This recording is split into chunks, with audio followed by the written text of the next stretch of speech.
వ్యాసకృత యోగమాయ ప్రశంస. జన్మేజయ, యోగమాయ చెప్పినట్టు ప్రభాస కురుక్షేత్రంలో ధరాభారావతరణం ఎలా జరిగిందో ఇక వినిపిస్తాను, ఆలకించు. యదువంశంలో విష్ణుమూర్తి శ్రీకృష్ణుడిగా అవతరించడం కేవలం ఈ పని కోసమే. భూభారం తొలగించడమే ఆ అవతారానికి లక్ష్యం.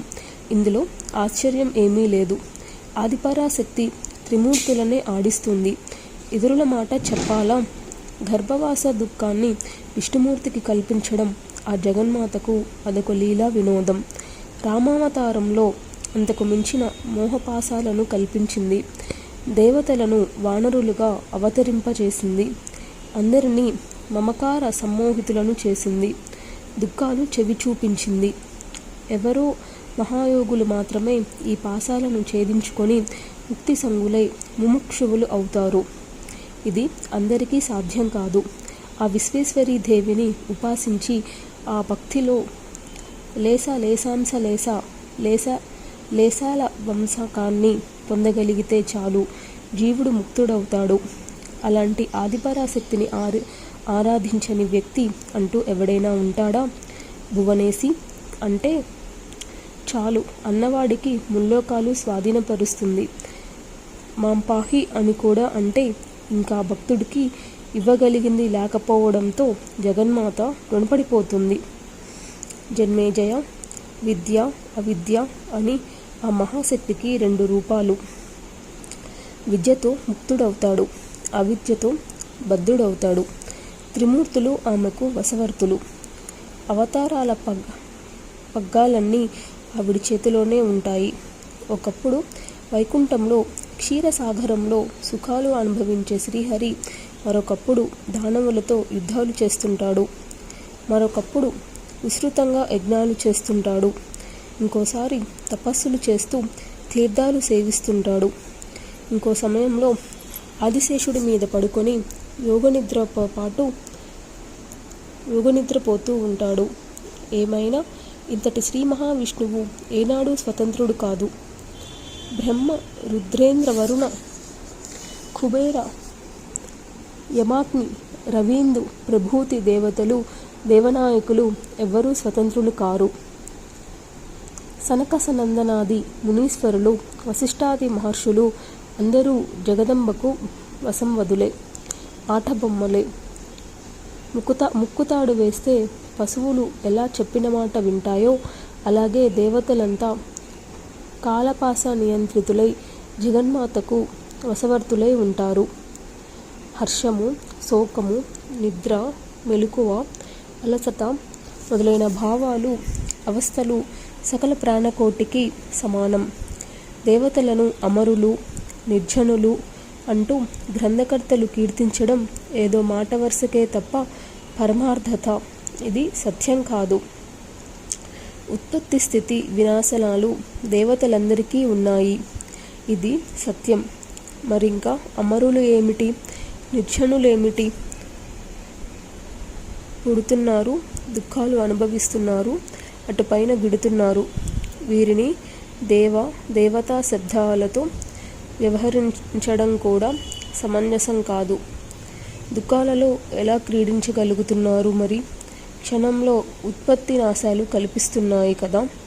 ఆయుర్దాయం తీరగానే జలచర కీటక మసకాదుల్లాగా అంతరిస్తున్నారు. అంచేత వీరిని అమరులు అనడానికి వీలు లేదు. మరహ అనవలసిందే. కాకపోతే ఆయుర్ధంలో ఉండే హెచ్చు తగ్గులను బట్టి దేవతలని మానవులని భేదాలు ఏర్పడుతున్నాయి. దేవతలలో కూడా ఎక్కువ ఆయుర్దాయం కలవారు బ్రహ్మ, రుద్ర, విష్ణువులు. ఇదే క్రమంలో నశిస్తున్నారు. ఉత్తరోత్తరంగా అభివృద్ధి చెందుతున్నారు. దేహదారికి నాశం తప్పదు, మృతునికి పునర్జన్మ తప్పదు. అందరికీ ఇదొక చక్రం, అనివార్యం. మోహజాలంలో చిక్కుకున్నవాడికి ముక్తి లేదు. మాయ ఉన్నంత కాలము మోహం నశించదు. సృష్టి సమయంలో అందరూ ఆవిర్భవిస్తారు. కల్పాంతంలో మళ్ళీ అందరూ నశిస్తారు. దేని నాశనానికి దేని నిమిత్తంగా బ్రహ్మ సృష్టిస్తాడో దానితోనే అది నశిస్తుంది. మరొక కారణం ఉండదు. జన్మ, మృత్యు, జర, వ్యాధి, దుఃఖాలు, సుఖాలు అన్నీ విధి నిర్ణయం ప్రకారమే జరుగుతాయి. అందరికీ సుఖప్రదులైన ప్రత్యక్ష దైవాలు సూర్యచంద్రులు. వారికి శత్రుపీడలు ఉన్నాయి, దుఃఖాలు ఉన్నాయి. సూర్యుడి కొడుకు మందుడు, చంద్రుడు కలంకి, క్షయరోగ పీడితుడు. అనగా 15 రోజుల క్షీణ దశ.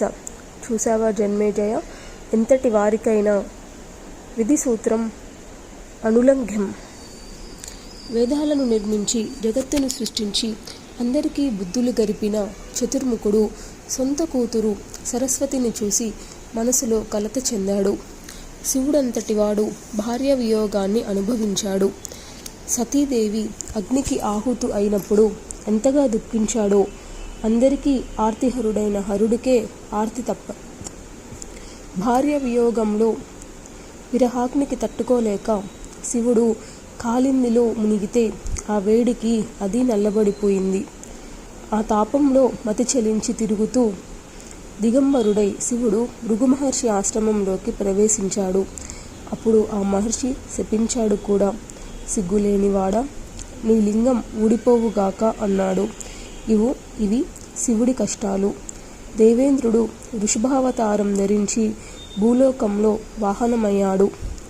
వివేకవంతుడు, సర్వజ్ఞుడు అని పేరు వడసిన విష్ణుమూర్తి బంగారు లేడిని చూసి మోసపోయాడు.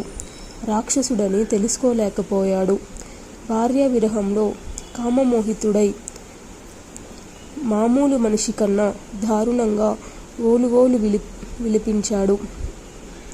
మూఢుడై చెట్టును పుట్టను జానకి జాడ చెప్పమని బతిమాలాడు. లక్ష్మణ, విరహం తట్టుకోలేను, మరణిస్తానన్నాడు. నేను మరణిస్తే నువ్వు మరణిస్తావు.